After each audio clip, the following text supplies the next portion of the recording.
안녕하세요. 이혼 전문 변호사 김인철 법률사무소입니다. 이혼 상담 과정에서 자주 접하게 되는 문제 중 하나가 배우자의 반복적인 가출입니다.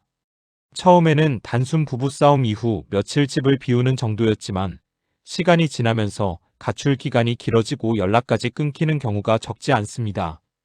특히 배우자가 갈등이 생길 때마다 집을 나가거나 생활비와 자녀 문제를 모두 남겨둔 채 장기간 귀가하지 않는 상황에서는 이런 경우도 이혼 사유가 될 수 있나요? 라는 질문을 많이 하시게 됩니다. 결론부터 말씀드리면 배우자의 반복적이고 장기적인 가출로 인해 정상적인 혼인 생활 유지가 어려운 상태에 이르렀다면 재판상 이혼 사유로 인정될 가능성이 충분히 있습니다. 우리 민법은 부부에게 서로 동거부양 협조 의무를 요구하고 있으며 정당한 이유 없이 이를 장기간 이행하지 않는 경우 혼인관계 파탄 문제로 이어질 수 있습니다. 다만 중요한 것은 단순히 집을 나갔다는 사실만으로 바로 이혼이 인정되는 것은 아니라는 점입니다. 법원은 왜 가출이 발생했는지, 얼마나 반복되었는지, 혼인관계 회복 가능성이 남아있는지 등을 종합적으로 검토하게 됩니다. 예를 들어 일시적인 감정 다툼 이후 잠시 떨어져 지낸 정도라면 곧바로 혼인 파탄으로 보지 않을 수 있습니다.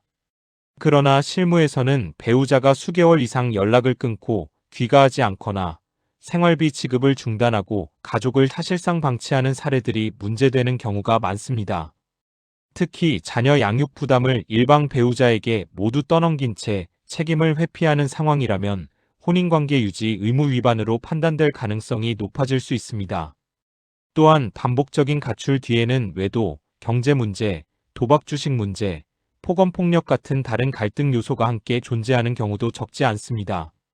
실제 상담에서는 가출 이후 다른 이성과 동거하거나 연락을 피한 채 경제적 책임까지 외면하는 사례들도 존재합니다. 이런 경우에는 단순 별거 문제가 아니라 혼인관계의 실질적 파탄 여부가 더 중요하게 검토됩니다. 법원은 가출 기간과 반복성뿐 아니라 연락 여부, 귀가 의사, 생활비 지급 여부 등을 함께 보게 됩니다. 따라서 문자 메시지, 통화 내역, 생활비 입금 기록, 자녀 양육 상황, 주변인 진술 등이 중요한 자료로 활용될 수 있습니다.